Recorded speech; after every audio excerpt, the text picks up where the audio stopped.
오늘은 엄마표 혹은 아빠표 수학 공부를 할 때의 유의사항입니다. 물론 제가 정한 기준이며 참고만 하시기 바랍니다. 일단 5가지 큰 줄기는 이렇습니다. 첫째, 수준에 맞는 교재로 공부한다. 수준에 맞는 교재란 풀어서 70% 수준의 정답률을 보이는 교재라고 보면 됩니다. 대략적인 기준이 그렇다는 겁니다. 둘째, 개념을 무조건 이해시키고 암기시킨다. 개념이라 함은 정의, 성질, 공식, 증명 과정입니다. 이에 대해서는 무조건 체득시키셔야 합니다.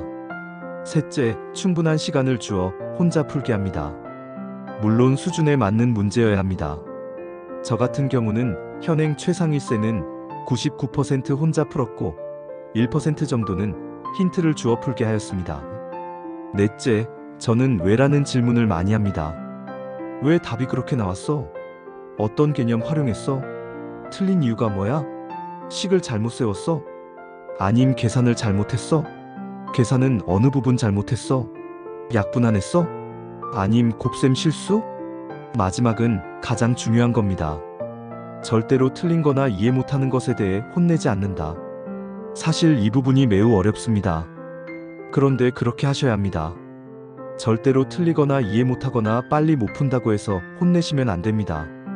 무조건 기다려주고 시간을 주고 그렇게 진득히 혼자 고민해서 푸는 것이 수학을 제대로 공부하는 거라는 인식을 강하게 심어주셔야 합니다. 먼저 수준에 맞는 교재로 공부한다라는 부분을 자세히 설명하자면 저는 첫째 아이, 즉 초5 기준으로 3가지 교재를 풀립니다. 현행으로 라이트 센으로 개념 공부하고 최상위 센으로 공부시킵니다. 최상위 센 5학년 1학기 같은 경우 매우 오래 걸렸습니다. 정답률이 70% 정도? 아님 살짝 그 이하 정도 된 것 같은데 틀려도 무조건 혼자 풀게 합니다. 그러면 다 풉니다. 어떤 경우는 한 문제로 2, 3일 정도 걸린 적도 있습니다. 물론 이것도 어느 정도 훈련이 되어 있기에 이렇게 혼자 풀 수 있게 된 겁니다. 처음에는 울고불고 난리 났어죠. 아이가 1년 전인가? 이랬습니다. 엄마, 엉엉엉, 아빠가 최상위 수학 혼자서 그냥 풀래?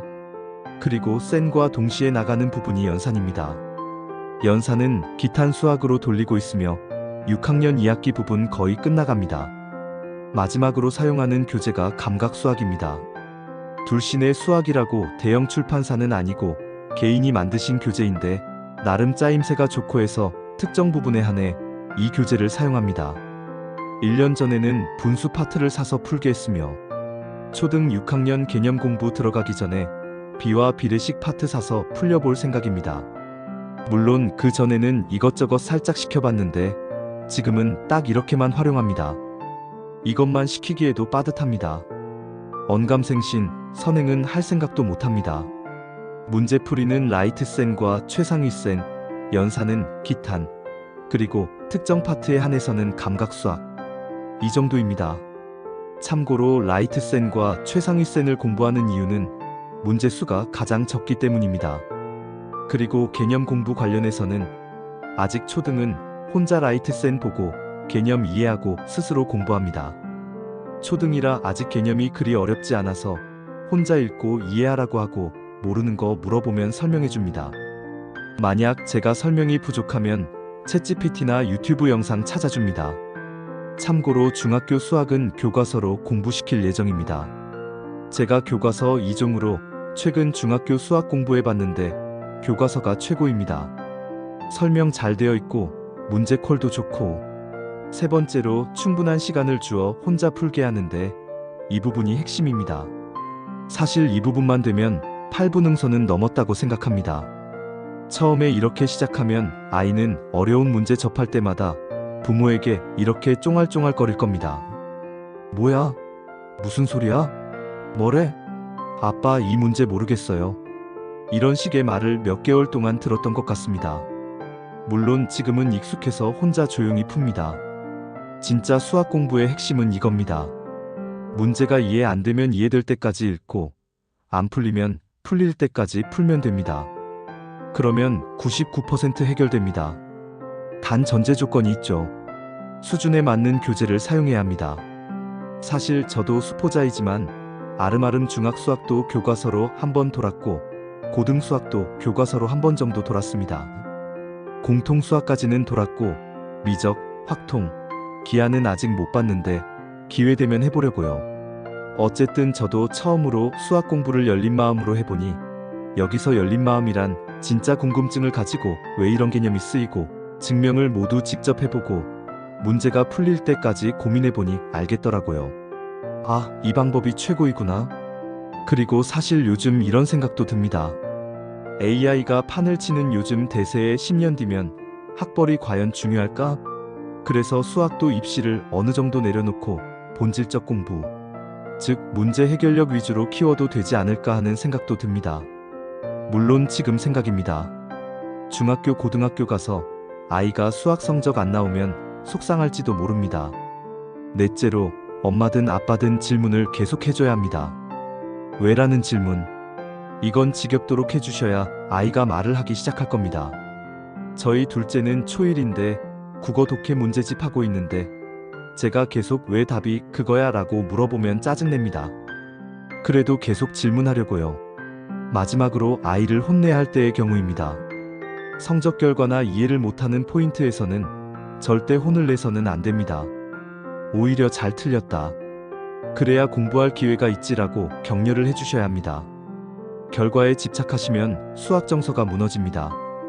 대신 공부하는 자세가 좋지 못할 때 단호하게 혼을 내셔야 합니다. 공부 시간에 자꾸 떠들거나 다리를 꼬우고 앉거나 이런 거는 혼내시고 틀린 거에 대해서는 그럴 수 있지라는 자세를 취해주시면 좋습니다. 참고로 저희 첫째는 학교 단원평가에 그닥 좋지 못한 성적을 받곤 했습니다. 그래서 무조건 단원평가부터 만점 받자라는 목표로 현행을 공부했고 처음으로 만점을 받았습니다. 그때부터 나름 자신감을 가지기 시작했습니다. 만약 아이가 단원평가 만점을 받지 못하고 수학에 자신감이 없을 경우 가장 만만한 학교 단원평가부터 만점 목표로 공부시켜보세요. 수학에 대한 자신감이 달라집니다. 이상으로 엄마표 혹은 아빠표 수학 공부를 할 때의 유의사항 내지 방법에 대한 내용입니다. 지난 동영상에서 언급했듯이 수학은 문제 해결력과 사고력을 키우는 제일 좋은 도구입니다. 단, 스스로 문제를 푸는 자세를 가졌을 때입니다. 백날 강의 듣고 설명 들어도 소용없습니다. 그냥 혼자서 수준에 맞는 혹은 수준보다 조금 높은, 가끔씩 수준보다 더 높은 문제를 풀면서 뇌의 CPU를 120%까지 돌릴 때 비로소 아이의 뇌에 수학 회로가 장착되기 시작하고 생각하는 힘을 가질 수 있습니다. 생각하는 힘이란 어떤 문제나 주제에 대해 장시간 집중하여 해결책을 생각하는 그 자체를 의미합니다. 저도 50을 바라보는 나이에 아이 교육 때문에 시작한 수학 관심으로 공부를 시작했고 수학 공부로 길러진 생각하는 힘이 생기니 업무에서 문제 해결력 또한 길러지는 것을 직접 체험하였습니다. 괜히 학원 돌리지 마시고 수준에 맞는 문제집 사서 스스로 풀게 하고 엄마는 옆에서 지켜봐 주세요. 처음에는 쉽지 않습니다. 그런데 한 달이고 두 달이고 스스로 생각하는 습관만 도입되면 그 다음부터는 쉽습니다. 수학 안 할 거 아니고 좋은 대학 보내고 싶으시잖아요. 수학 머리 없는 친구들은 이렇게 초장에 버릇 잡아야 합니다. 중학교 넘어가면 안 변해요. 말 잘 들을 때, 천지분간 못하는 초등 때 스스로 생각하고 해결한다 라는 버릇을 장착시키셔야 합니다. 시청해주셔서 감사합니다. 구독과 좋아요 꼭 부탁드립니다.